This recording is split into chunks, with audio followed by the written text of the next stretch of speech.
Welcome to SS TV5 ప్రేక్షకులకు నమస్కారం. గాజుల రామారం కుత్బుల్లాపూర్లో హైడ్రా భారీ ఆపరేషన్ మొదలుపెట్టింది. ప్రభుత్వానికి చెందిన విలువైన 317 ఎకరాల భూమి సర్వే నెంబర్ 307లో 15,000 కోట్ల విలువగల భూమి ఆక్రమణదారుల నుంచి తిరిగి స్వాధీనపరుచుకుంటున్న హైడ్రా. ప్రభుత్వానికి చెందిన విలువైన 317 ఎకరాల భూమిలో సర్వే నెంబర్ 307 కబ్జాదారులు వాణిజ్య షెడ్లు, కాంపౌండ్ గోడలు, రియల్ ఎస్టేట్ దందా చేసి ఆఫీసులు కట్టడం జరిగింది. ఇప్పటికే 75 ఎకరాల భూమిని ఫెన్సింగ్ చేయడం ప్రారంభించిన హైడ్రా గాజుల రామారంలో 4,500 కోట్ల విలువైన భూమిని కబ్జా చేసి నిర్మించిన ఇండ్లను కూల్చివేస్తున్న హైడ్రా అధికారులు.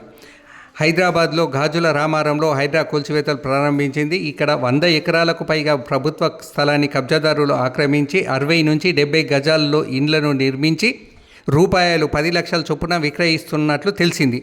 దీనిపై ఫిర్యాదు అందడంతో హైడ్రా అధికారులు సర్వే నెంబర్ 397లో నిర్మించిన అక్రమ ఇండ్లను కూల్చివేస్తున్నారు. ఆక్రమణదారుల చేతుల్లో దాదాపు 4,500 కోట్ల విలువైన ప్రభుత్వ భూములు ఉన్నట్లు గుర్తించింది హైడ్రా.